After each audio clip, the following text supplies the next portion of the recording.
NI. Donc là, vous avez le nombre de spires N. Donc le schéma équivalent de ça, donc vous avez, c'est comme si vous avez en électrique, donc vous avez une FEM NI, d'accord, avec une résistance qui est donc la réluctance R. Et là, vous voyez que R, alors si je mets cet axe comme ça c'est l'axe du barreau ferromagnétique, ça c'est angle θ. Vous voyez que la résistance, elle dépend de l'angle θ. Elle dépend de θ. Ici, R de θ, c'est une résistance variable qui dépend de θ. Voilà. Donc là, vous avez, donc ça c'est la FEM. Alors c'est NI. Et le courant qui passe ici, c'est le flux. Ce qui fait qu'on a la relation NI égale la résistance fois le flux. Donc R phi. D'accord? Donc ça, c'est l'équivalent électrique des circuits magnétiques. Donc on appelle NI, on appelle donc la FMM. Donc la force magnétomotrice, par analogie avec la force électromotrice. Donc voilà l'équivalent magnétique, enfin électrique des circuits magnétiques. Alors maintenant, quand vous avez une réluctance variable, ça veut dire que vous avez un circuit magnétique qui a un degré de liberté dans l'espace. C'est-à-dire qu'il est constitué d'une partie, un barreau ferromagnétique qui est mobile. C'est-à-dire qu'il a un degré. Ce qui fait que selon la position θ, donc vous voyez que la réluctance, alors pour θ égale, vous voyez bien que la réluctance des circuits magnétiques, pour θ égale à 0, exemple 0 degré, c'est-à-dire cet axe, il est selon à la verticale, la réluctance, elle est minimale, c'est-à-dire qu'elle vaut une valeur minimale. Pour θ égale 90 degrés, la réluctance en fonction de θ, donc elle est maximale, c'est-à-dire que vous avez le maximum de réluctance. Pourquoi? Parce que quand ce barreau ferromagnétique est à 90 degrés, donc vous avez l'entrefer qui est maximal. Alors si l'entrefer est maximal, donc ça veut dire que vous avez plus de réluctance. Donc la réluctance, elle est maximale. Donc on voit que alors, si je trace la réluctance en fonction de θ, si je trace la réluctance en fonction de θ, donc je vais trouver qu'elle va osciller entre une valeur maximale et une valeur minimale. C'est-à-dire que vous avez R min et R max. Donc, et elle varie. Donc, c'est pour ça qu'on l'appelle circuit à réluctance variable. Donc, voilà le prénom. C'est la même chose ici. Donc, ici, on a une phase. Donc, ici, on a deux phases. Donc, ici, une phase, elle est constituée de deux bobines en série. Donc, vous avez et la réluctance. Donc, ça, c'est un barreau, c'est le fameux barreau ferromagnétique mobile, donc qui peut tourner. Donc, voilà. Donc, on utilise le principe de la réluctance variable. Alors, quand j'alimente ici, quand on alimente, donc, vous avez le flux qui va être. Donc, vous avez ici une tension, une torsion du flux, de la ligne de champ. Donc, vous allez avoir une force qui va se créer, qui va ramener donc un couple, une force. Donc, ça veut dire que vous avez un couple qui va ramener ce barreau ferromagnétique sur l'axe magnétique, sur l'axe du circuit magnétique, de telle manière à minimiser la réluctance. Donc, ça veut dire qu'il va se mettre dans la position où la réluctance, elle est minimale. Voilà. Et quand je coupe l'alimentation, donc il va rester ici, d'accord? Donc, voilà le principe du moteur pas à pas à réluctance variable. Donc, on voit ici, alors là, par exemple, quand j'alimente les phases A et A', donc ici en rouge, donc là, vous avez un circuit, donc vous avez le rotor qui est constitué de 4 dents, donc vous avez une dent, 2, 3, 4 dents, donc tout ça c'est du fer, donc il n'y a ni aimant ni rien du tout, donc c'est un rotor, c'est un cylindre qui présente des dents, donc de manière à créer une réluctance variable tout autour du circuit magnétique. La réluctance, pourquoi elle est variable? Parce qu'ici, regardez, l'entrefer, il est minimal, et là, l'entrefer, il est maximal, minimal, maximal, minimal, maximal. Donc, vous avez une réluctance variable. Donc, vous avez une position préférentielle pour le rotor. Donc, quand vous alimentez A, A', donc, vous allez avoir un couple réluctant qui va se créer, qui va ramener cette dent sur le même axe que la phase A', de telle manière à avoir la réluctance minimale. C'est-à-dire que vous allez avoir ici l'entrefer minimal, donc vous allez avoir la réluctance minimale. Voilà. Alors, réluctance minimale, ça veut dire maximum de flux. Vous allez avoir le maximum de flux qui va passer ici. Donc, le flux va passer comme ça. Alors, donc voilà, dans cette position, donc on alimente, donc on met du courant sur la phase A et on n'alimente pas les phases B et C. Donc, vous allez avoir donc la phase A ici, regardez, donc là, donc on est ici. Donc, on alimente la phase A, on met du courant ici. Donc, quand on met du courant, donc le rotor va se positionner de telle manière à ce que le flux soit maximal sur l'axe de la phase A'. C'est-à-dire là où vous avez la réluctance minimale. Voilà. Maintenant, quand je vais alimenter la deuxième phase, c'est-à-dire la phase B, regardez, donc la phase B, je reviens en arrière. Donc, on alimente la phase B, j'alimente B, B'. Donc, cette dent va se déplacer dans ce sens-là. Donc, elle va se déplacer ici, de telle manière que cette dent va se positionner sur l'axe magnétique de la phase B, de telle manière à avoir ici la réluctance minimale. Voilà. Donc là, on est ici, hein, en partie jaune, d'accord? Et ainsi de suite. Donc, quand je veux... Donc là, j'ai progressé d'un pas qui vaut 30 degrés. C'est-à-dire que là, on va l'appeler angle bêta. C'est un pas. On dit ici qu'on a un pas complet. C'est-à-dire qu'on a fait un pas complet. Et on a fait le maximum d'angle de rotation que permet cette structure de machine. Voilà. Donc la même chose, de manière similaire. Donc ici, si j'alimente j'ouvre le circuit B, de la phase B, et j'alimente la phase C. Donc, vous avez cette dent qui va se positionner ici, de telle manière qu'elle soit. Donc, vous allez avoir cette dent qui va se positionner ici, de telle manière à avoir la même chose, cette dent sur l'axe de la phase C. Donc, voilà, on est ici. Donc là, vous voyez, donc on a ici, et ainsi de suite. Donc, voilà, puis on reprend le cycle. On reprend le cycle à partir du début. Et on peut donc déplacer le moteur, enfin le rotor du moteur, pas à pas. C'est pour ça qu'on l'appelle moteur, on l'appelle moteur pas à pas. C'est-à-dire ici, le moteur, le rotor, se déplace par pas de 30 degrés.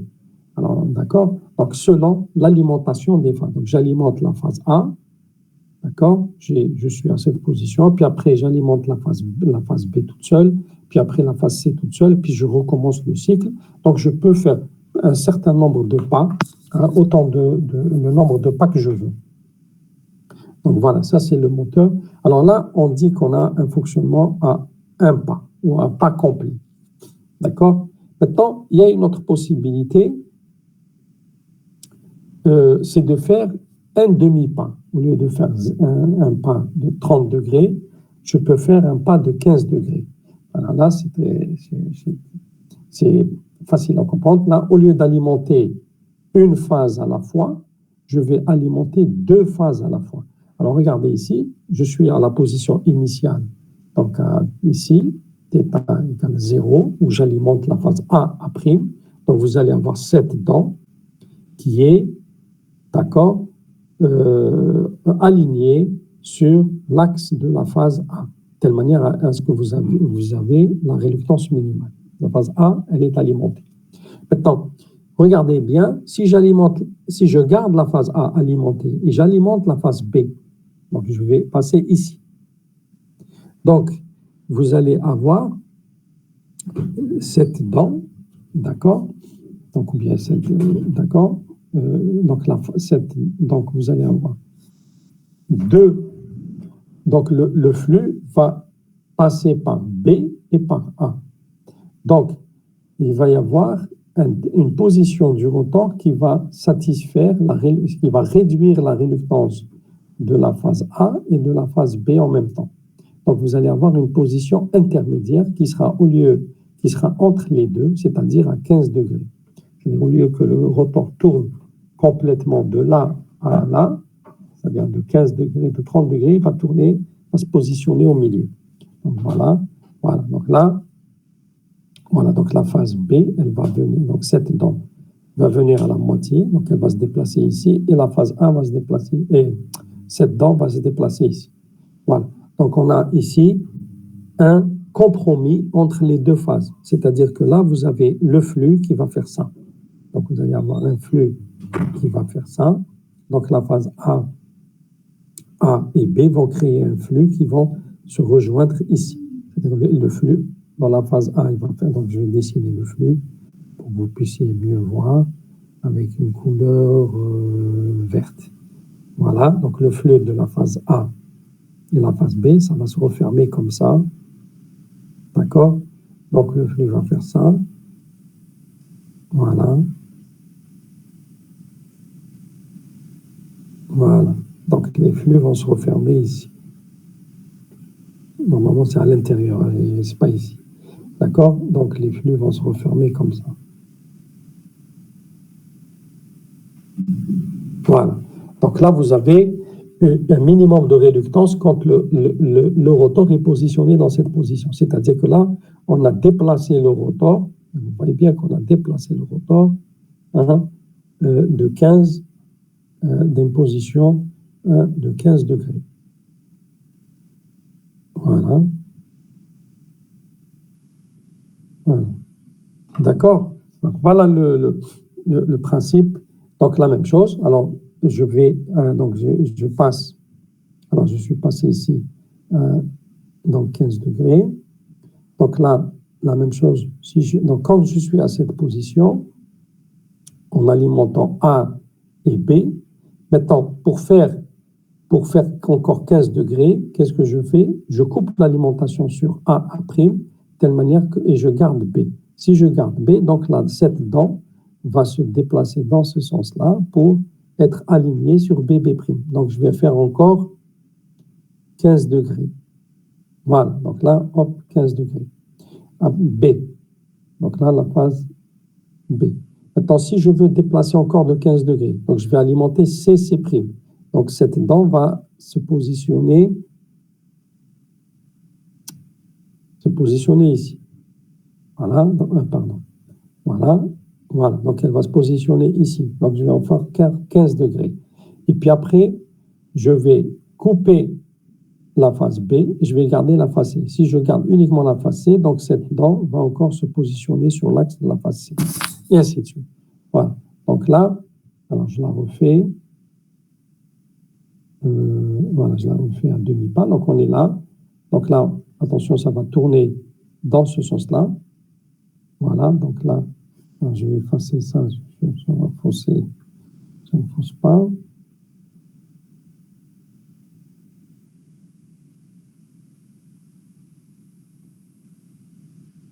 Voilà.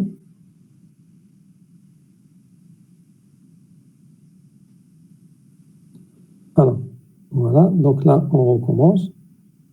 Donc voilà. Donc ça va tourner dans ce sens-là. Alors, A, B, après B, après BC et après C. Voilà. Et je recommence le cycle. D'accord? Donc après, je fais A, C, et puis A tout seul, etc. Donc le cycle, je peux l'écrire comme ça. Au départ, je fais A. Après, j'alimente AB. Donc A, AB. Après B. Vous voyez, donc je fais A. Après, je rajoute AB. Après, je vais B. D'accord? Après, qu'est-ce que je fais? Après B, donc je vais faire BC. Donc A, B. Donc B, C. Donc j'ai fait BC. Après BC, je vais garder C. D'accord? Et après, je vais faire C, A. Et après A. C'est-à-dire, je retourne ici. Voilà. D'accord? Donc, voilà le cycle d'alimentation. Donc, les impulsions, voilà comment je vais les envoyer. Les impulsions de courant. Donc, j'envoie les impulsions de courant dans les différentes phases, comme ceci. Donc, selon ce cycle. Et je retourne et je fais, voilà. Donc, je peux déplacer à chaque fois d'un pas. Bon, alors, bien sûr, je peux aller dans ce sens ou aller dans le sens contraire. Donc, dans les deux sens. D'accord? Et je peux faire autant de pas. Donc, si je veux faire 20 pas, donc je vais faire le cycle A, B, B, C, etc. Maintenant, si je veux faire 10 pas, 5 pas, 2 pas, 1 pas, donc ce sera la séquence. Donc, donc il faut mettre la bonne séquence. Voilà. Donc, on voit ici un pas complet. Donc, voilà comment on fait donc, un pas complet. Donc, vous voyez donc, on a A. Donc, ici, 1, 0, 0.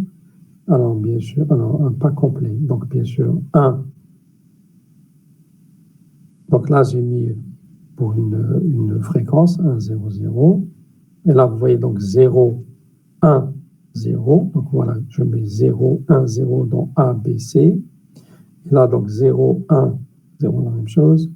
0, 0, 1, 0, 0, 1. C'est-à-dire ça, c'est la période de l'impulsion. Alors, j'ai fait exprès ici parce que là, pour comparer à demi-pas. Le demi-pas, donc on voit qu'on fait 1, 0, 0, puis après 1, 1, 0, donc voilà, 1, 1, 0, donc 0, 1, 0, 0, 1, 1, donc là 0, 1, 1, et là 0, 0, 1, 0, 0, 1, et puis on reprend 1, 0, 1, et ainsi de suite, et on revient dans ce schéma-là. D'accord? Donc voilà comment on en va. Donc ça, c'est les impulsions de courant. Donc ça, c'est le... Après, on verra quels sont les circuits, comment on alimente. Donc ça, c'est le principe simple, donc moteur à réluctance variable. Vous voyez, quand je le fais tourner rapidement, voilà. Donc c'est un fonctionnement discret. Voilà. Maintenant, le principe du moteur pas à pas à aimant permanent. Alors là, c'est le principe, au lieu d'avoir un rotor à réluctance variable, voilà, donc on a un rotor lisse. C'est le même principe, on a un rotor qui est lisse. C'est-à-dire que l'entrefer, il est constant. Au stator, donc le stator reste le même, donc vous avez des dents avec des phases, et le rotor, il est lisse. Donc là, l'entrefer, il est, donc pour chaque phase, donc l'entrefer, il est constant. Donc voilà, pour chaque phase, donc elle voit un entrefer constant, quelle que soit la position du rotor. Maintenant, comment créer le couple? Donc le couple entre le stator et le rotor, comment créer ce couple? Eh bien, en insérant des aimants sur toute la surface. Donc c'est le principe des aimants. D'accord? Voilà. Donc au lieu que ce soit le principe de la réluctance variable, c'est un aimant. Voilà. Donc là, quand vous avez donc, le même principe que tout à l'heure, donc je reprends donc pour la simple.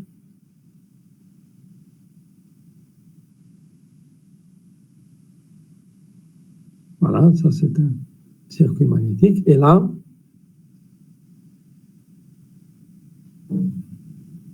non, je mets un aimant. Donc c'est le même principe. D'accord? Et donc ça c'est un aimant mobile. Θ. Donc là, quand je mets du courant, donc il va y avoir ici un flux qui est sortant. D'accord? Bien rentrant. Donc, en général, je vais mettre. Alors, voilà. Alors, vous allez avoir, donc si je mets un courant,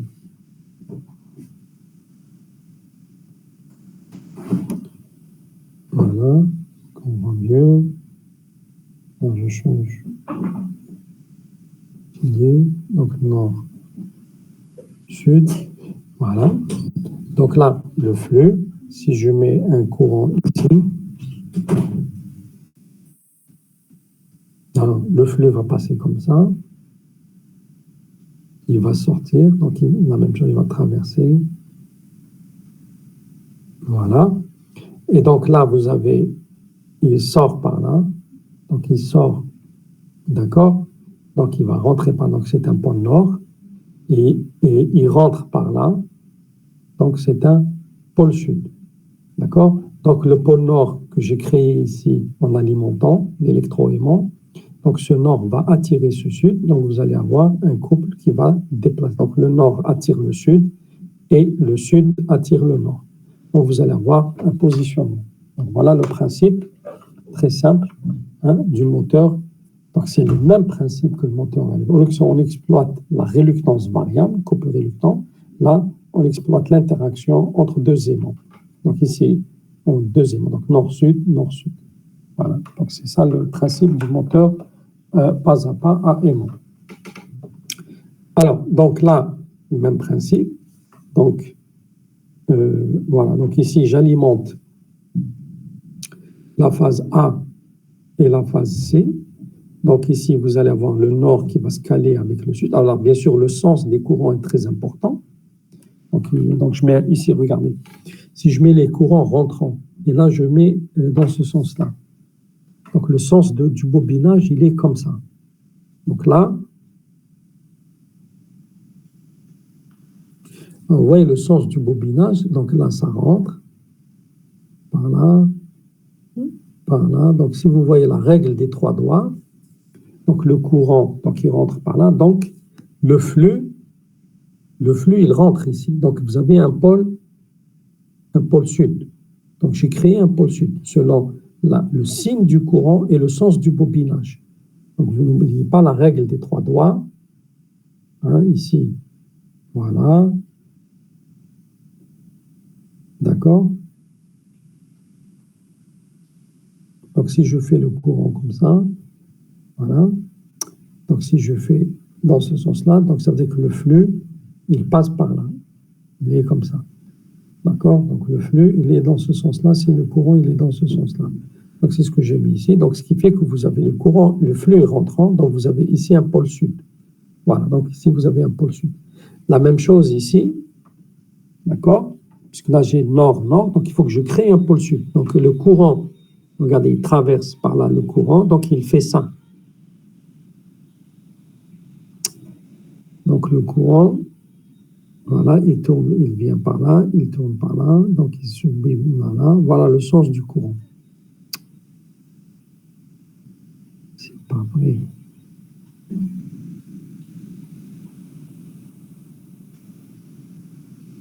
Alors, voilà le sens du courant. Pourquoi il fait ça? Pas que j'appuie. Voilà, le sens du courant. Voilà. Ce qui fait que là, si je fais comme ça, le sens du courant, donc ça veut dire que le flux est dans ce sens-là. Donc, ça veut dire que là, vous avez, donc là, le flux, il est dans ce sens, et là, le flux, il est rentrant, toujours rentrant. Ce qui fait que vous avez ici un nord qui va se caler sur le sud, et la même chose, le pôle nord du rotor va se caler sur le pôle sud juste à temps. Donc, même chose ici, même chose pour la phase C. Donc, la phase C, donc, je l'ai alimentée avec un courant sortant et avec un sens de bobinage comme ça. Donc, le courant, il est comme ça. Donc, la règle du tire-bouchon, donc, m'indique que, voilà, donc, le courant, donc, il sort par là. Donc, la règle du tire-bouchon, pardon, normalement, le courant ici doit être rentrant. Sortant, pardon, voilà. Ce qui fait que la règle du tire-bouchon, donc quand vous prenez votre main droite, vous faites le tour, donc vos quatre doigts donc, sont sur le même sens que le courant, et le pouce donc, va indiquer le sens du flux. Donc le pouce, c'est-à-dire, voilà, le pouce, il est dans ce sens-là, donc vous allez avoir le flux qui est sortant ici, ce qui fait que vous avez un pôle nord. Donc même principe ici, le courant est rentrant, donc vous avez, voilà le sens du courant qui est comme ça. Voilà. Donc là, les quatre doigts donc qui tournent de bas vers le haut et le pouce est vers la gauche. Donc vous avez donc le flux qui est sortant, ce qui fait que vous avez un pôle nord. Donc nord, sud, et là, sud, nord, sud, nord. Donc, voilà la positionnement du moteur pas à pas. Alors, si je veux déplacer, je vais faire un pas, donc ben, je vais faire B et D. Voilà, donc je vais faire B et D. Oui, donc là, je passe de A, C à B, D. Pardon, A, voilà, de A, C à B, D. Même chose, et puis après, je reprends B. Donc la même chose, même principe, et puis je reprends AC, et ainsi de suite. Donc je peux faire autant donc, de... Alors là, on met les séquences, donc vous avez les phases A, B, C, D. Alors là, c'est très important parce que le sens du courant est important. Donc on voit que...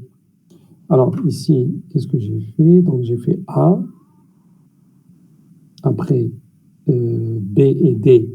Alors regardez, le B, le courant est négatif dans B, puisque la flèche elle est rentrante. Donc ça c'est très important. D'accord? Tout à l'heure, regardez, tout à l'heure. Donc la flèche elle est rentrante dans A. Donc le courant dans A, donc A, A'. OK? Donc le courant est rentrant dans A et sortant dans A'. D'accord? Donc on va dire que le courant ici est positif.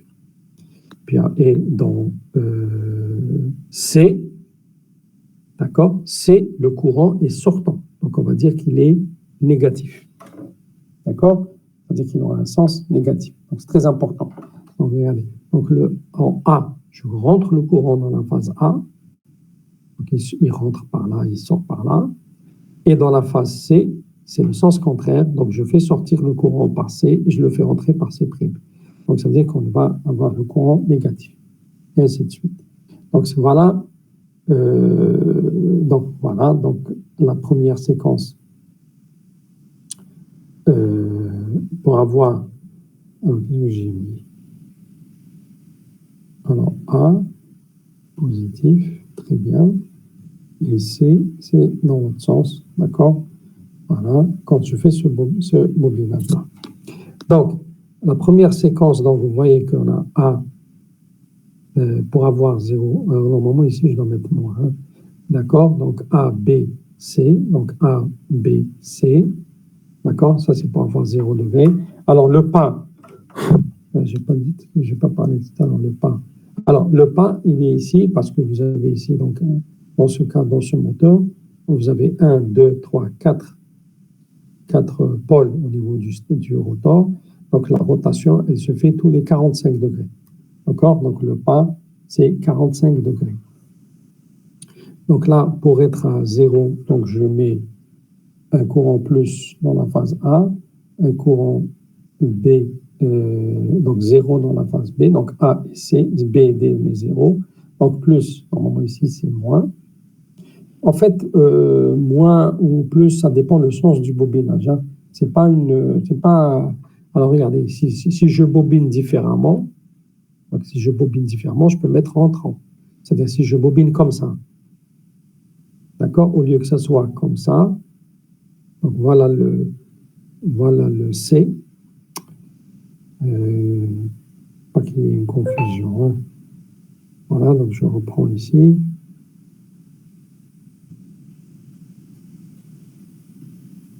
Voilà là-dedans. C. Alors, là-dedans, C. Alors, je peux bobiner comme ça. Voilà.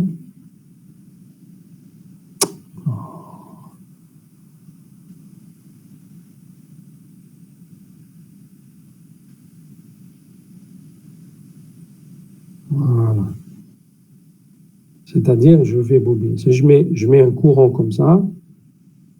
Donc, voilà. Donc, je vais avoir la même chose ici. Oui. Donc là, le flux, il est sortant. Donc, j'ai un point dedans. Donc, c'est pour ça que ça, c'est un détail. D'accord? Donc, c'est pour ça que ici, regardez, j'ai mis un courant rentrant, donc plus. D'accord? Ouais. Donc, ici, normalement, dans cette figure, quand j'ai bobiné comme ça veut dire qu'il faut que je mette un courant négatif. Mais là, je peux très bien mettre, voilà, d'accord? Je peux très bien bobiner de manière inverse, de telle manière à mettre un courant positif et avoir un pôle nord. D'accord? Donc, c'est pour ça que j'ai mis ici, d'accord, j'ai mis ici plus. D'accord? Donc, c'est pas, ça dépend du sens du bobinage. Donc, c'est pas une règle. Donc, la règle, c'est respecter le sens du bobinage. Donc, voilà. Donc, ici, je mets plus en A et C. Je mets du courant donc en A et C. Donc, B, je mets rien. Et puis, après, dans la phase, alors maintenant, pour avoir en or 90 degrés, là, je suis obligé d'inverser. D'accord? Parce que là, A et D, donc je vais obligé d'inverser le courant. Donc là, on va le voir. OK. Donc là, on est à A. Donc, je reprends du début. Donc là, on est à θ égale 0 degré, ici. Après, je fais BD. Donc là, θ égale à 45 degrés. Et puis, pour passer à A', voilà. Donc là, il faut que je crée ici nord-sud. Nord-sud. Donc là, regardez tout à l'heure. Donc là, donc voilà, ça c'est à θ égale 90 degrés. Alors, si je reviens tout à l'heure, à θ égale à 0, j'avais sud-nord, sud-nord, et donc plutôt sud-nord, sud-nord. À θ égale 90, d'accord, donc j'ai nord-sud, nord-sud. Donc il faut que je crée un nord ici. Donc là, il faut que je crée un nord. D'accord? Alors qu'à θ égale 0, j'avais un sud au niveau des phases A et A'. Donc c'est très important. A et A' au départ, à θ égale 0, au démarrage, quand θ égale 0, quand c'était ici, il fallait que je mette un pôle sud-sud. Donc il fallait que je mette le courant positif. Ici, donc en rentrant par là. À 90, donc il faudra que je mette un nord. Donc il faudra que le courant soit sortant, donc négatif. Donc c'est ça, on le voit, c'est ça qu'il faut respecter. C'est-à-dire au début, quand vous mettez plus, 0, plus, puis après, à 90, là, il faut mettre un courant négatif, moins. D'accord? Voilà. Donc c'est ça. Donc voilà, l'impulsion ici, elle est négative. Voilà, l'impulsion de courant. Donc on va mettre une impulsion négative à 90 degrés. Donc ça, c'est un détail très important. Alors, je reviens à tout à l'heure, hein, donc le positif, négatif, etc., ça dépend du sens du bobinage. C'est très important. L'essentiel, c'est quand vous avez ici un pôle nord du rotor, il faudra que au stator, il faudra qu'il y ait en face, au niveau du stator, un pôle sud. Et comment créer un pôle sud? C'est selon le sens du bobinage. Est-ce que vous avez bobiné comme ça ou vous avez bobiné comme ça, là, au sens inverse? Et selon le sens du bobinage, qui va vous donner le sens du courant. Donc il faut regarder, il faut être très vigilant, regarder le sens du bobinage, de telle manière à savoir le sens du bobinage, la position du rotor, et bien sûr, à partir de là, vous pouvez déterminer le sens du courant, de telle manière à créer le bon pôle face au pôle du rotor. Voilà. Donc voilà les détails. Voilà. Alors maintenant, on peut faire ça c'était ce qu'on a fait tout à l'heure. Voilà, c'était un fonctionnement à pas complet. Maintenant, je peux faire un fonctionnement à demi-pas, c'est-à-dire à pas complet, c'était 45 degrés. À demi-pas, c'était 45 divisé par 2. 45 divisé par 2, ça fait 22,5. Alors, regardez, ici, donc je suis à A, C. Alors, je fais alimenter, regardez, A, C. Alors, je garde A. Alors, regardez, donc A, C. Donc, je positionne mon rotor selon cet axe-là. Je coupe C et j'alimente B.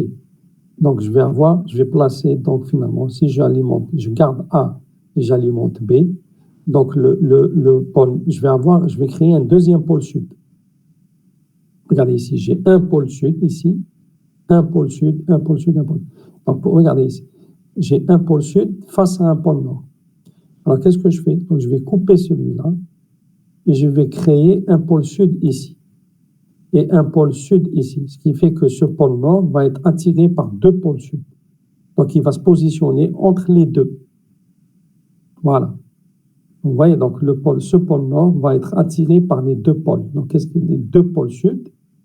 Donc, il y a un angle entre eux. Donc, il va se positionner au milieu.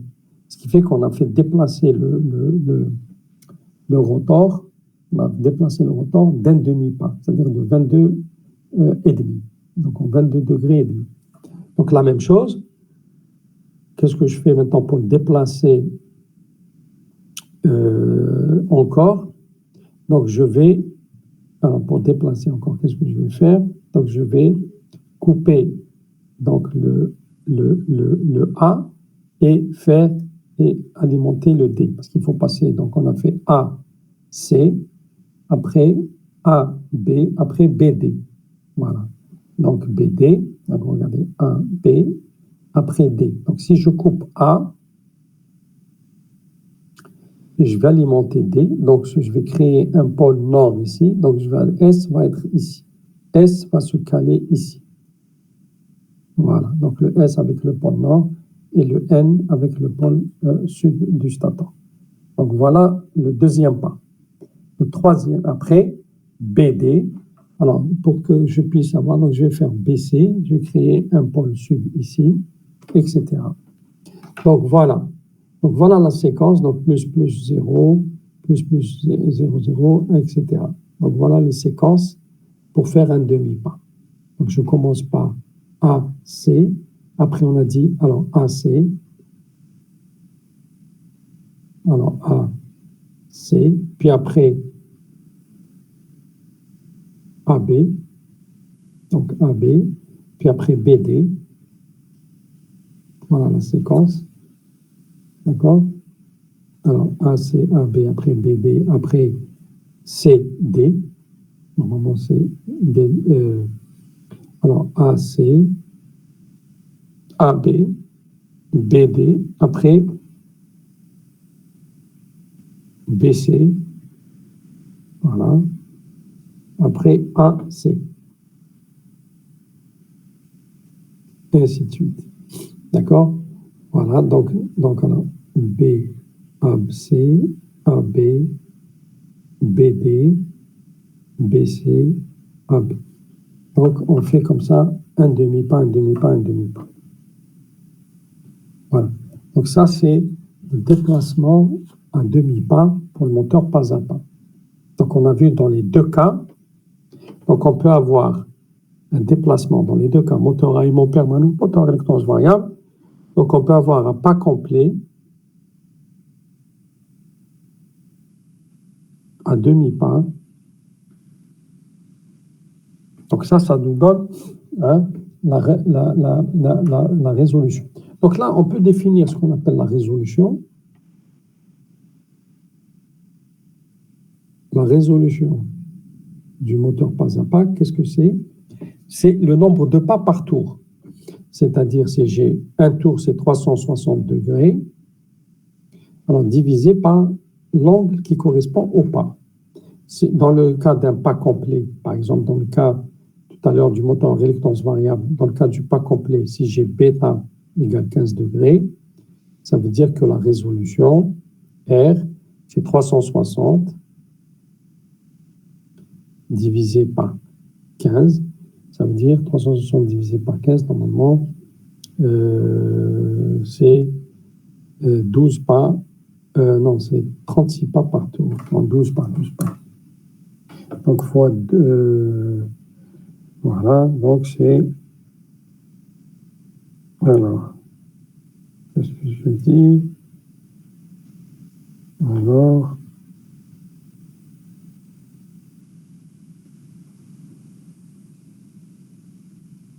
Non, c'est 24. 12 pas, c'est pour 30 degrés, pardon. Alors, plus simple.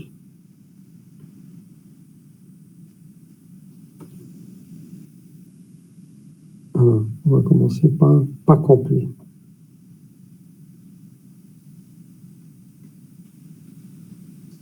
Alors, quand c'est 30 degrés, c'est-à-dire un pas complet, donc je divise par 30.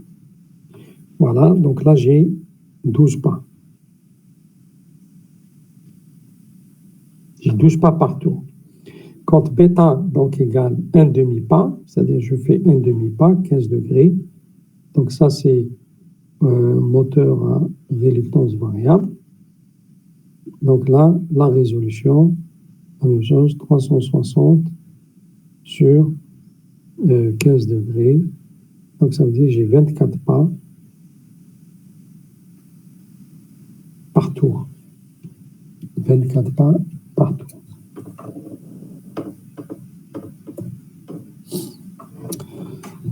Alors,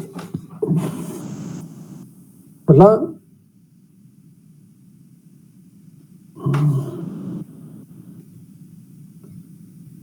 ici, c'est ce qu'on appelle donc le micro-stepping, c'est-à-dire si je veux augmenter la résolution.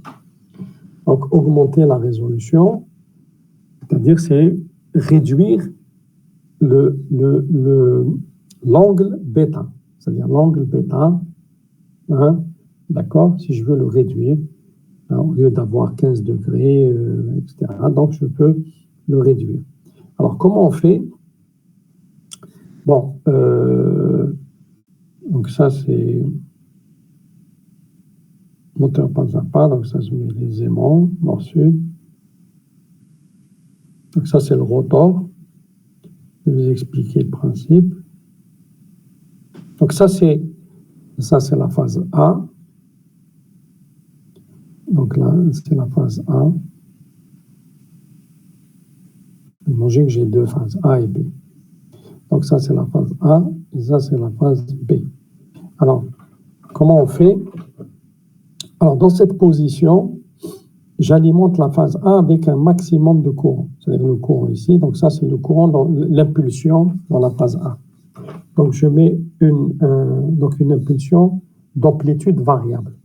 Donc je mets une impulsion maximale et je mets 0 à la phase B. Donc le rotor va se positionner sur la phase A, donc aligné sur la phase A. D'accord? Donc il va être aligné sur la phase A. OK? Parce que là, je n'ai pas de courant sur la phase B. Alors le rouge, c'est le courant de la phase A et le bleu, c'est le courant dans la phase B. Donc ici, donc je vais mettre 1, 2, 3, 4, 5. Donc on a ici 1, 2, 3, 4, 5. Donc dans la phase 1, donc je mets le courant maximal dans la phase A et 0 dans la phase B. Donc le rotor va être aligné, complètement aligné sur la phase A. Après, qu'est-ce que je fais? Je vais réduire d'un cran le courant dans la phase A et je vais augmenter du même cran dans la phase B. Donc je passe du maximum et je réduis d'un cran, et là je passe de 0 et j'augmente d'un cran. Donc le rotor aura tendance à se mettre entre les deux, mais il va être beaucoup plus proche de A, d'accord, que de B. Donc on a fait déplacer d'un petit angle. La même chose, troisième période, je vais encore baisser d'un cran le courant dans la phase A et augmenter d'un cran le courant dans la phase B. Donc là, l'aimant va encore se déplacer dans ce sens-là. Donc, à un moment, il va être entre les deux. Après, qu'est-ce que je fais? Je vais encore baisser. Donc, alors, vous avez ici, donc vous avez 1, 2, 3, 1, 2, 3. Donc, vous avez les deux, ils vont se rejoindre, par exemple, ils vont être égaux. D'accord? Donc, il va se placer entre les deux, quand le courant ici sera égal au courant ici. C'est-à-dire que je baisse le courant dans A progressivement et j'augmente le courant B progressivement. À un moment, les deux courants vont avoir la même amplitude, donc ça va se positionner au milieu. Puis à un moment, voilà, la quatrième période, c'est le courant dans la phase B qui va être supérieur au courant dans la phase A. Ce qui fait que l'aimant va se positionner beaucoup plus proche de la phase A, de la phase B, que de la phase A. D'accord? Voilà. Et ainsi de suite, jusqu'à arriver, d'accord? Jusqu'à arriver à où j'ai 0 courant dans la phase A et j'ai le maximum de courant dans la phase B. Donc là, on a aligné le rotor directement sur la phase B. Donc on va de là jusqu'à là, donc j'ai fait 90 degrés. Alors bien sûr, si je veux faire des petits pas encore, je vais augmenter la fréquence. Alors si je fais par exemple comme ça, donc vous voyez que si je fais plusieurs escaliers, donc si je fais comme ça, donc un autre, voilà. Donc si je fais comme ça, c'est-à-dire voilà, je mets un courant plus grand, un petit, encore plus petit, petit cran, c'est-à-dire des petits crans, voilà, et ainsi de suite. Donc, et là, pareil, donc là, je fais comme ça.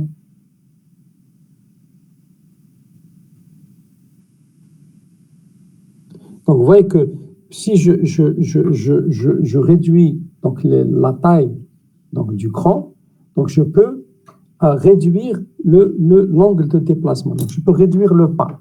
Donc, c'est pour ça qu'on appelle ça micro-stepping.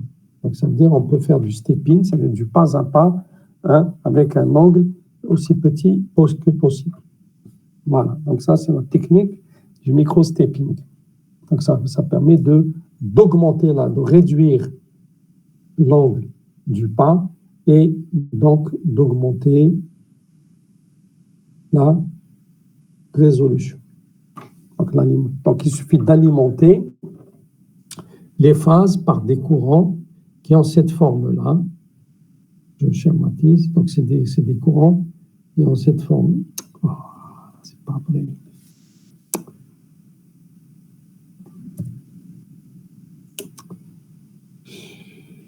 Voilà. Donc, des courants qui ont.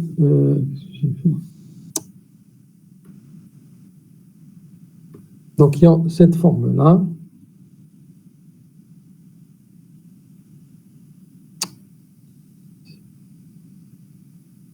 Pourquoi il fait ça? Et puis après, je diminue, etc. Et j'augmente, je diminue. Donc, ça, c'est pour une phase. Et la deuxième phase, donc la même chose. Donc là, j'augmente. Donc là, je diminue. Je passe à 0. Et là, j'augmente. Voilà. Donc voilà comment se fait donc, les courants. Donc phase A et phase B. Voilà. Donc on appelle ça la technique du micro-stepping. Voilà. Micro-stepping. Donc on se rapproche du monde alternatif. Et voilà, on se rapproche un peu, mais c'est pas alternatif au sens positif, négatif. C'est-à-dire, si on augmente par petits pas, on met des impulsions comme ça discrètes jusqu'au maximum, puis après on redescend à 0, on augmente, on redescend à 0. Et donc voilà. Donc c'est pas, donc si tu veux, donc c'est progressif. Donc on augmente progressivement, puis on redescend progressivement. Et donc ça c'est des impulsions de courant. Donc ouais, donc le courant il est comme ça. Donc comme je l'ai expliqué tout à l'heure, donc le courant, donc j'envoie une impulsion maximale, puis je baisse petit à petit, par petits crans, et j'augmente la même chose dans l'autre phase. Donc, j'obtiens, donc, je réduis donc le pas. Voilà. C'est pas de l'alternative. Hein. L'alternative, c'est quand je mets du plus et du moins. Je mets une alternance positive, une alternance négative. Donc, il ne faut pas confondre. D'accord? Oui, ça se rapproche un peu. Mais c'est pas le même principe. C'est pas un courant alternatif. D'accord. Oui, voilà, il augmente progressivement et puis il baisse progressivement, et par petits crans. Voilà, donc voilà le principe du micro-stepping. Alors maintenant, les alimentations. Alors, vous avez deux types d'alimentation, enfin selon la nature du moteur. Donc, vous avez ce qu'on appelle des moteurs à alimentation bipolaire. Donc là, c'est-à-dire que vous avez ici, par exemple, vous avez deux phases. Donc la phase A, donc et la phase B. Donc pour le bipolaire, chaque phase, donc elle est toute seule. Donc vous avez donc un A, un B, deux A, deux B. Donc là, vous avez. Alors comment on alimente?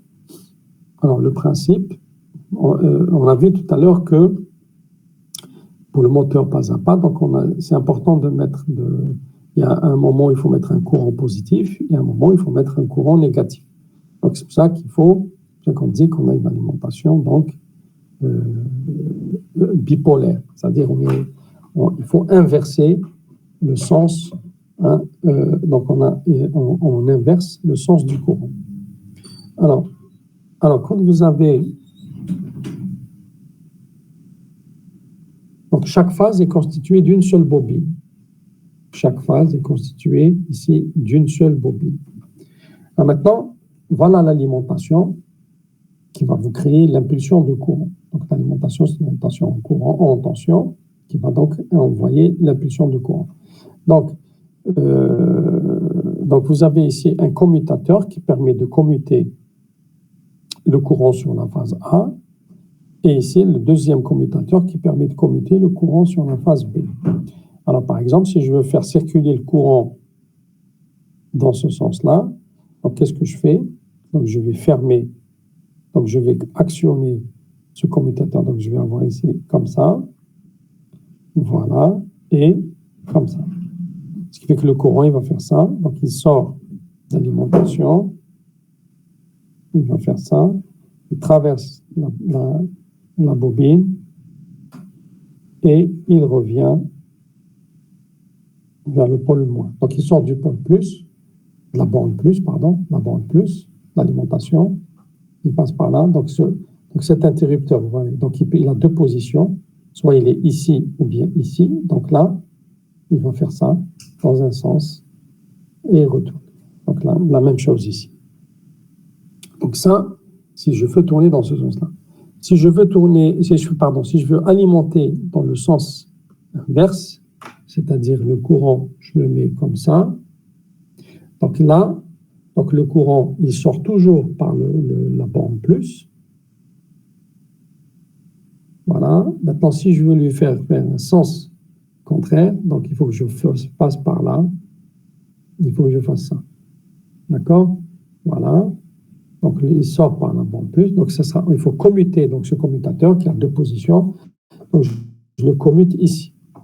D'accord? Donc voilà. Donc je passe par là. Je sors par là. Voilà.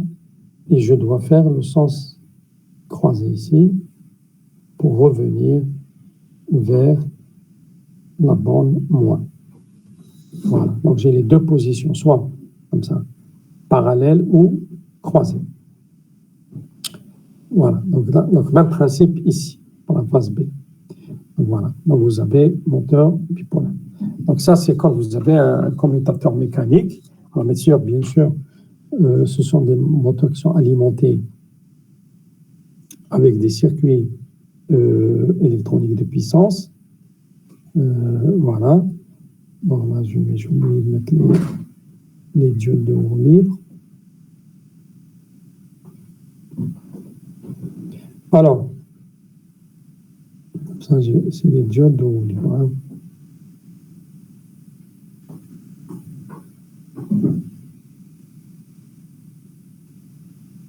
Voilà.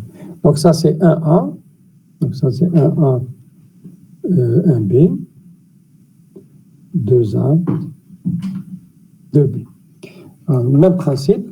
Si on veut faire circuler le courant, donc là, l'alimentation, elle se fait par 4 transistors. Chaque phase, elle est reliée à 4 transistors. Donc ça, c'est la borne plus de l'alimentation continue, la borne moins. Donc si je veux faire passer le courant comme ça, donc là, j'ouvre. Donc là, je vais appeler ça, je vais l'appeler Q1, Q2, Q3, Q4. Donc celui-là, je vais l'appeler Q'1, Q2, Q'3, 3, Q', 4. Même principe. Donc, si je veux faire passer le courant,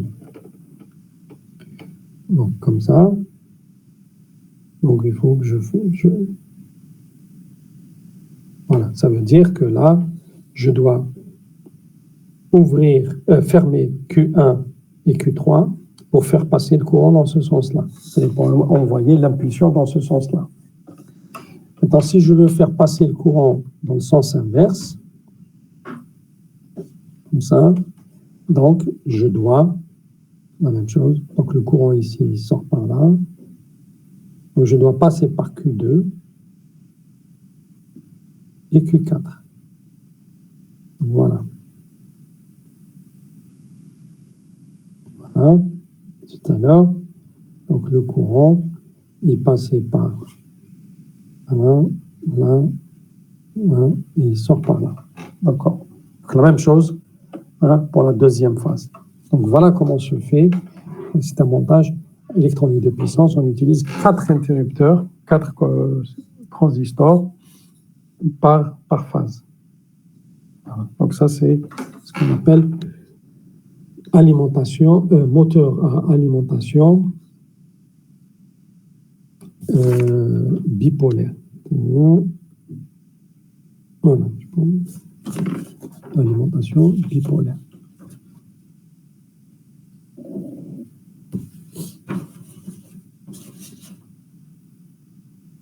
Alors, deuxième configuration, donc toujours, d'accord. Alors, au lieu d'avoir, on voit que là, vous avez 4 composants, 4 transistors par phase. Donc, ça fait un peu beaucoup. Alors, on a pensé à l'idée pour réduire le nombre de composants. Donc, on a ce qu'on appelle, une alimentation, moteur alimentation unipolaire. C'est-à-dire que chaque phase, elle est parcourue par un seul courant, par un sens. Et pour créer le deuxième sens, donc qu'est-ce qu'on a fait? On a divisé la phase en 2 bobines. Voilà, comme ça. Donc, une phase, elle est divisée en 2 bobines. Donc, on a créé ici un point milieu. Donc, ça, c'est un point milieu. Alors, quand on veut mettre un courant positif, créer un pôle nord, par exemple, on alimente là cette partie, et quand on veut un pôle sud, on alimente cette partie. Donc, cette partie, donc cette bobine, elle est traversée par un courant dans un seul sens, et ici, elle est traversée par le courant dans un seul sens aussi. Donc, ça veut dire que ici, par exemple, si je mets le courant comme ça, et là, le courant comme ça. Donc ici, je vais créer un pôle nord, et ici, je vais créer un pôle sud. Donc voilà comment on fait. Donc là, par exemple, si je veux créer un pôle sud, parce que là, je suis nord, donc je vais mettre pôle sud ici, il faut mettre un courant, par exemple, sortant. D'accord? Donc là, ou plutôt rentrant ici, selon le sens du bobinage, bien sûr, rentrant. Pardon. Voilà. Voilà, donc je vais mettre un courant, je vais mettre une couleur, donc je vais mettre le courant ici, pour mettre un pôle sud, qui est face au pôle nord. Donc je vais commuter comme ça, donc je vais mettre le courant, on va faire ça.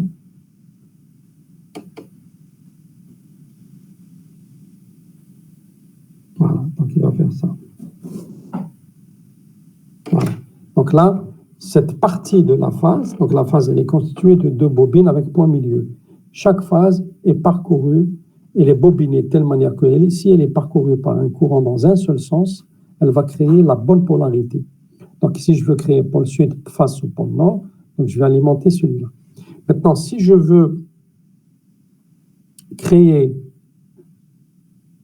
un pôle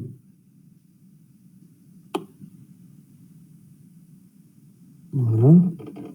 Pourquoi je fais ça? Pourquoi je ne vais pas l'effacer?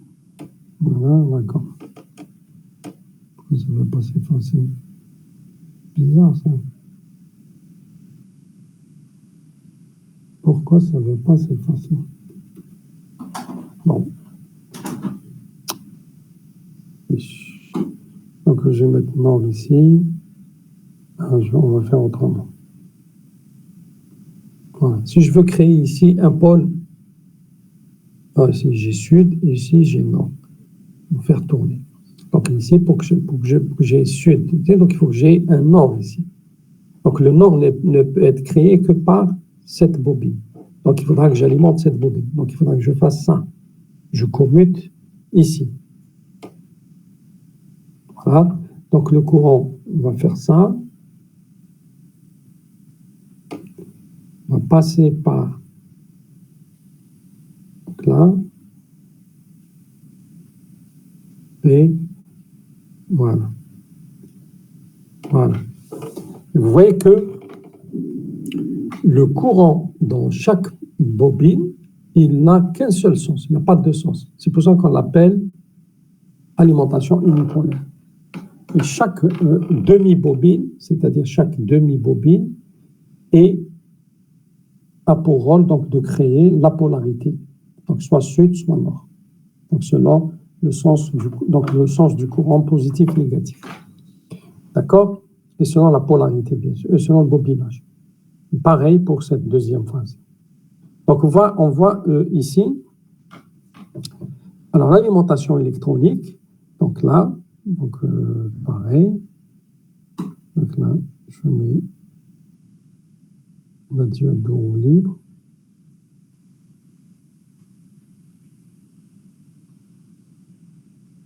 Voilà. Donc ça c'est 1A. Donc ça c'est A, B. Donc ça c'est le point milieu 1. Et ça c'est A, B. Et ça c'est le point milieu 2. Voilà. Donc pareil. Donc si je veux créer mon pôle nord, c'est-à-dire le pôle sud par exemple, si je veux alimenter cette bobine, donc je vais faire passer le courant ici.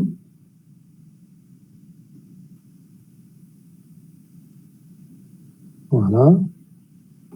D'accord? Donc je suis dans ce cas de figure en vert. Et si je veux, donc vous voyez que là le courant il va de A vers 1. D'accord? Donc voilà A.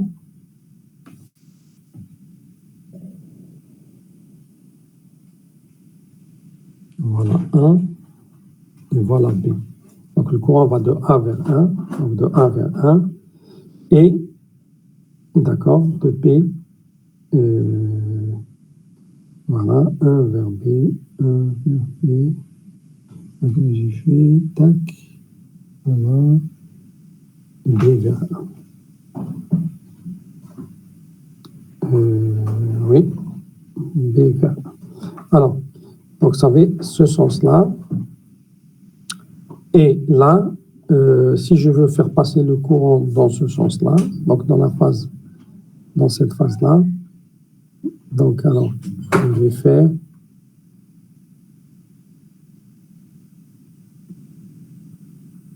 voilà.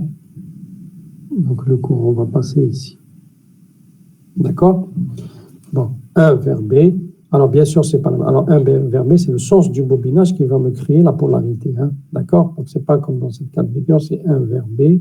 D'accord? Ici, je fais 1 vers B, 1 vers A, 1 vers B. Alors, bien sûr, c'est le sens du bobinage. C'est-à-dire que vous avez en fait la dent. Donc, si je représente la dent, donc c'est très simple. Je vais représenter la dent.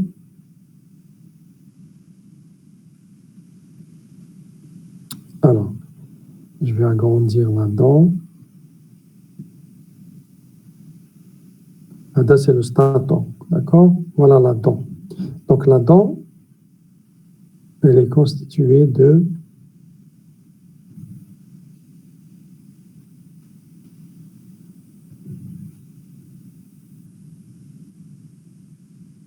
voilà. Donc là, j'ai bobiné comme ça. Je mets le courant là. Hop. Voilà.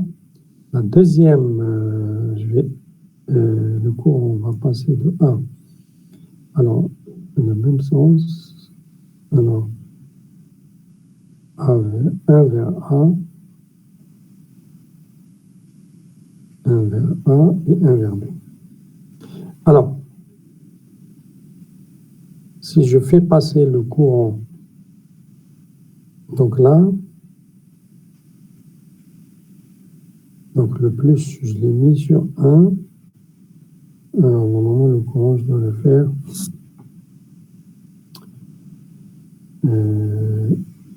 Voilà.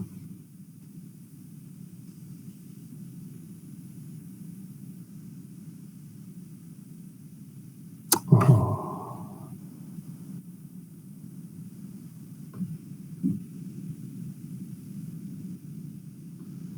Il ne peut pas effacer. Pourquoi il n'efface pas?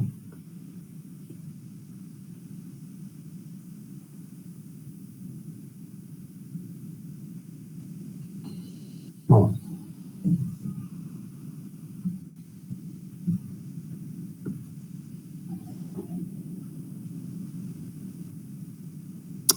C'est quoi c'était?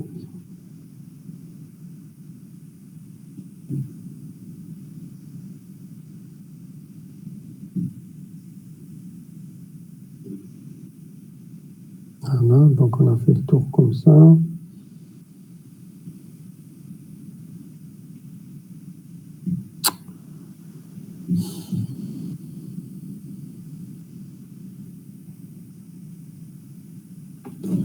Voilà.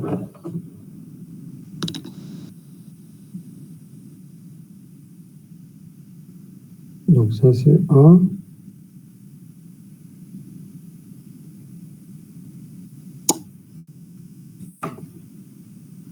Ça c'est 1. Ça c'est B. Et ça c'est A.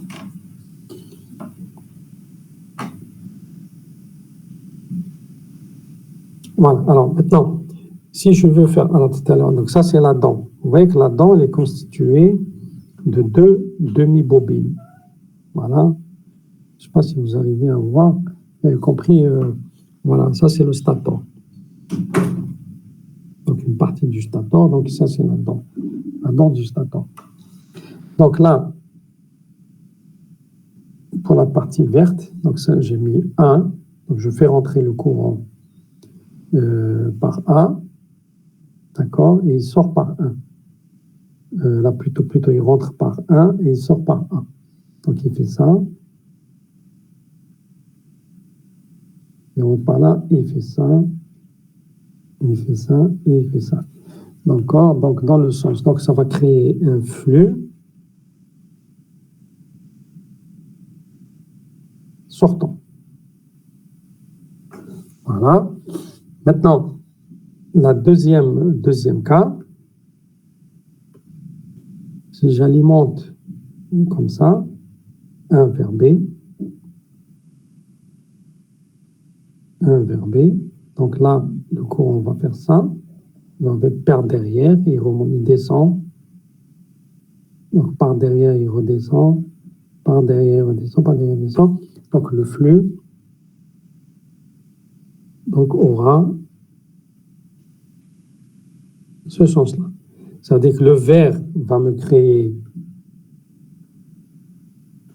oui, donc le vert va me créer un pôle nord sortant et le rouge, c'est-à-dire la deuxième bobine, rentrant, va me créer un pôle sud. Voilà. Donc, vous voyez comment ça se passe. Donc là, et vous avez toujours le courant qui est dans unipolaire, toujours sortant. Regardez, toujours même sens, même sens, même sens, même sens. C'est pour ça qu'on dit unipolaire. Donc, soit j'utilise la bobine 1A pour créer le flux sortant, donc pôle nord, soit j'utilise la bobine 1B ou la demi-bobine 1B pour créer, alors 1B, pour créer le flux rentrant, c'est-à-dire un pôle sud. Voilà comment on fait, comment on aiguille le courant, soit vers une ou l'autre des deux demi-bobines. Et là, j'économise le nombre de transistors. C'est-à-dire que là, on économise le nombre de transistors. On a divisé par 2 le nombre de transistors. Voilà donc le principe du moteur à alimentation unipolaire. D'accord? Mais bon, Pour pouvoir le faire, il faudra bobiner la machine avec 2 demi-bobines. C'est-à-dire chaque phase est constituée de 2 demi-bobines à point milieu. Voilà le principe. Est-ce que vous avez compris est-ce que vous avez compris? Oui, monsieur, c'est clair. C'est clair? Voilà. Donc là, je pense qu'on a fait... D'accord. Alors, je termine avec le moteur hybride. On va commencer à 35 à peu près. 35, 40. 15 heures. Oui. Donc, le moteur hybride. Alors, qu'est-ce que c'est que le moteur hybride? Donc, c'est une combinaison. On utilise les deux principes. Donc, la réluctance variable et élément permanent. Alors, regardez ici. Alors, tout à l'heure, regardez, moteur à aimant. Voilà. Donc, on voit bien que là, surtout le... Voilà. Donc, vous voyez que l'entrefer, il est lisse. Il n'y a pas il n'y a pas de réluctance, d'effet de réluctance. La réluctance, surtout l'entrefer, regardez ici. Donc, l'entrefer, il est lisse. C'est-à-dire que l'entrefer est uniforme. D'accord? Sous les dents. Alors là, on va combiner les deux. C'est-à-dire, on va utiliser là, le rotor, il est à réluctance variable. Vous voyez que ici, l'entrefer, il est minimal et là, il est maximal. Et on a placé dans chaque dent des aimants. Donc, ça veut dire que vous avez un moteur hybride. C'est-à-dire qu'il va combiner l'effet réluctance variable et l'effet aimant permanent. Donc, pour profiter des avantages des deux. Voilà. Voilà. Alors, pourquoi le moteur hybride? Bon, moteur hybride. Alors, si je regarde le moteur à réluctance variable, il a donc l'inconvénient du moteur à réluctance variable. Donc, si je reviens tout en arrière. Voilà. D'accord, regardez. Alors, quand vous faites un pas, quand vous faites comme ça un pas, vous alimentez, et hop. Donc, le moteur, et quand vous coupez l'alimentation, le moteur, il a une inertie. Donc, il peut dépasser. Il peut dépasser, et après, il va osciller. C'est-à-dire, quand vous faites un pas, il ne va pas s'arrêter. Regardez, ici, quand je déplace. Ici, j'ai alimenté C'. D'accord? Après, je mets B, C. D'accord? Donc, le moteur, il ne va pas s'arrêter pile poil sur la phase. Donc, il va dépasser, revenir, il va osciller. Donc voilà le petit inconvénient. Alors, dans le moteur hybride, voilà. Donc, le fait qu'on a des aimants, les aimants vont caler directement le moteur sur la phase A'. Regardez, si vous n'alimentez pas, d'accord? Si vous n'alimentez pas, imaginons que vous n'alimentez pas A'. Le rotor va se caler sur cette position tout seul, même si vous n'alimentez pas A'. Pourquoi? Parce que vous avez ici du flux, et le flux va imposer un couple, une force, de manière à ce que ce flux va passer par le minimum de réluctance. Donc, il va se positionner, il va se caler sur la phase A'. Donc, quand vous allez alimenter, après, par la suite, par exemple, B' pour tourner dans ce sens-là, d'accord? Donc, vous allez avoir ce pôle sud qui va se positionner ici et ce pôle sud qui va se positionner ici. Donc, ça va tourner dans ce sens-là. Donc, ça va se caler à la phase, sur la phase B'. Quand vous coupez, il va rester calé. Il va rester calé, donc le moteur ne va pas perdre sa position. Donc, voilà l'intérêt du moteur hybride. Alors maintenant, le moteur hybride, on peut avoir, donc ça c'est une configuration très simple, et l'intérêt c'est d'avoir des pas très petits, très très petits. Alors comment? C'est très simple. Alors voilà ce schéma. Donc là c'est parce que c'est en 3D, donc je l'ai pris d'Internet parce que pour dessiner un rotor comme ça, c'est pas évident. D'accord? Donc là, regardez, le rotor, on le voit ici, donc il est constitué, regardez, ça c'est très important, hein. Vous voyez que cette partie, elle est décalée par rapport à cette partie. Ça veut dire qu'en fait, le rotor est constitué d'une multitude d'aimants. Ça, ce sont des aimants. Voilà les aimants. Donc ça, c'est par exemple, alors, voilà, ça c'est un aimant nord. Nord. Oh. En fait, il ne faut pas appuyer. Il y a vraiment une pression du stylo sur la tablette. Je n'arrive pas à régler ça. Et là, ça, c'est le pôle sud. Voilà. C'est énervant. Voilà, nord-sud. Alors là, vous avez des pôles nord ici. Des pôles nord, donc des pôles nord. Oh, c'est énervant.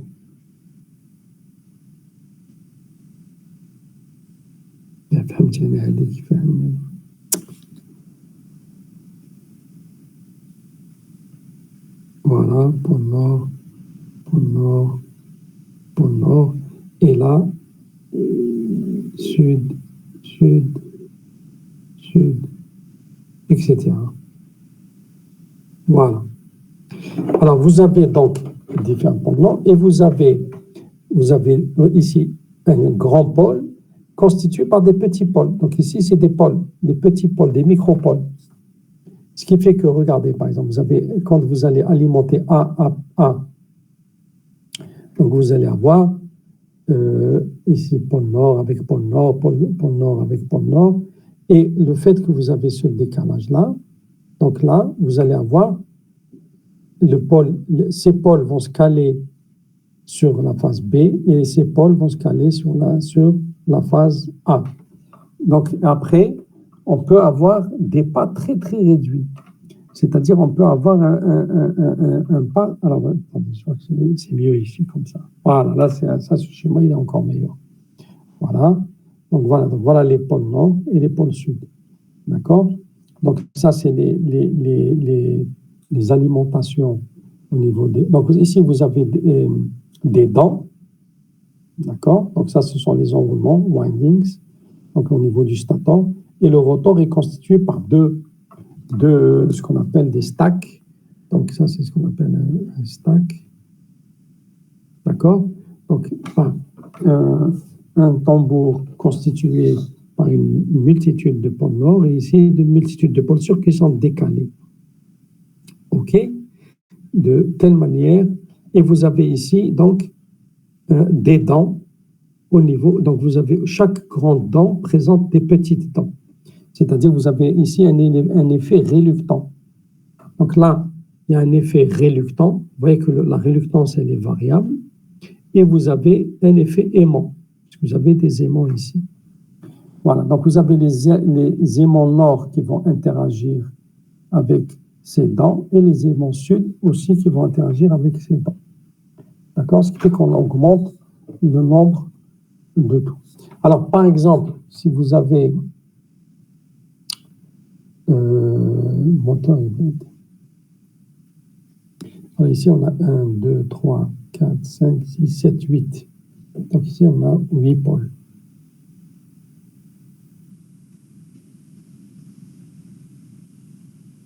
Alors, 8 pôles au stator. Et on a 1, 2, 3 et 5 dents. Alors, 8 pôles au stator comportant chacune 5 dents. 8 pôles au stator avec 8 pôles au stator avec chacun comportant 5 dents. Dans cet exemple. Supposons que vous avez, bon, je n'ai pas compté ici, bon, à peu près, on va dire, allez, on va 50 dents au rotor. Voilà, vous avez 50 dents au rotor. C'est-à-dire 50 petits aimants. Voilà, 1, 2, 3, 4. Donc, il faut compter comme ça. D'accord? Donc, quand vous voyez de ce côté, vous avez 1, 2, 3, 4, 5, 6, etc. Donc, vous avez 50 dents au rotor. Donc, ça veut dire si j'ai NS, combien j'ai de dents au stator? Donc, c'est 8 fois 50, c'est 40. Donc, j'ai 8 fois 50 dents au stator. Donc, ça veut dire que j'ai 8 fois 5, pardon. 8 fois 5. Voilà, d'accord? 8 fois 5. 8 fois 5. Donc, ça veut dire que si j'ai 40 dents. Au staton, NS, nombre de dents au staton. Nombre de dents au rotor. On a dit, on a 50. D'accord? Alors, quel est le pas? Alors, le pas, alors vous avez combien de pas au niveau du stator? C'est-à-dire que vous avez l'angle PS, c'est-à-dire puisque vous avez 40 dents, donc ça veut dire que je peux faire 360 degrés sur 40 dents au stator. Donc ça veut dire que j'ai bêta S, l'angle. Si je parcours ça, c'est-à-dire si je me déplace d'une dent à une dent, au niveau du stator, donc ça c'est bêta S. D'accord?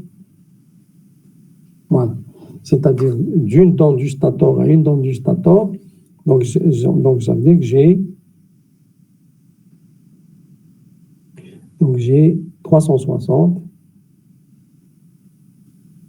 sur le nombre de dents au stator, sur 40, c'est-à-dire sur NS. D'accord? Alors, 360 divisé par 2, 180, 90. Voilà, 36 divisé par 4, ça fait combien? Ça fait 9 degrés. D'accord? Donc, j'ai 9 degrés. Donc, un bêta S, c'est ce qu'on appelle 2pi sur NS. Au rotor, maintenant, bêta R. Donc là, entre deux dents du rotor,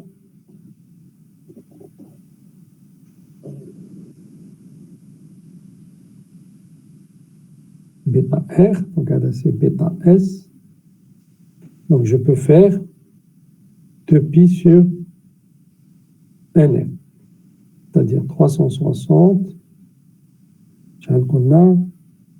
sur 50, c'est-à-dire, je simplifie les 0, 36 sur 5 fois 2 fois 2, donc 7,2 degrés normalement.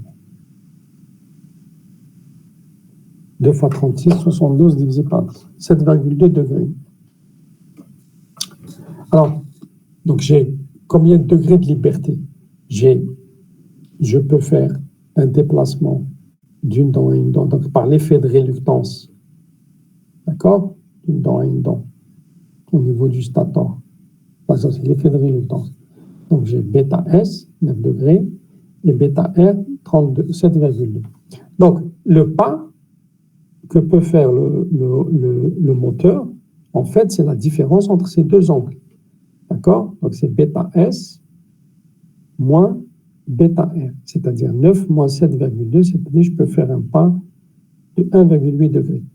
Voilà. Donc là, dans ce moteur hybride, donc le pas, donc je peux avoir une résolution.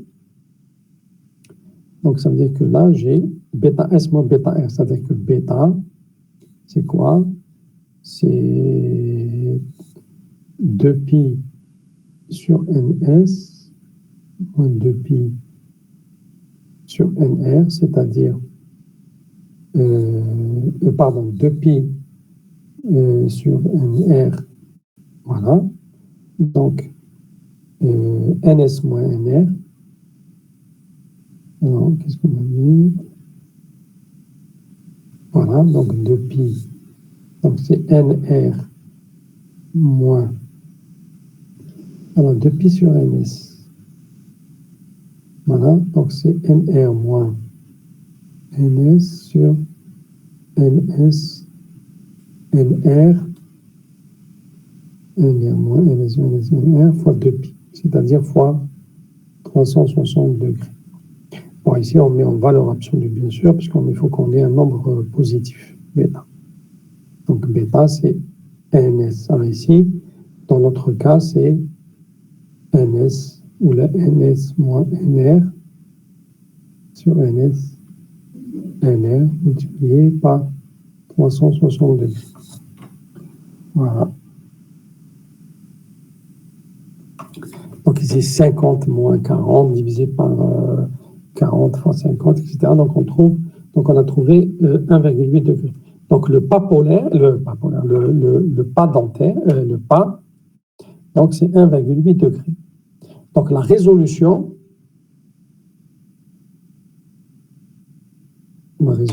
est égale à quoi? 360 degrés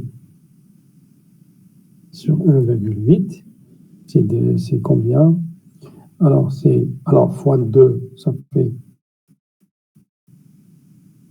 3,6, fois 10, 36, donc c'est 200.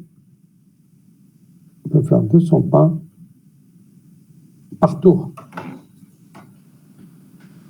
Enfin, voilà la résolution. Donc, on peut avoir comme ça une résolution assez importante. D'accord? Voilà.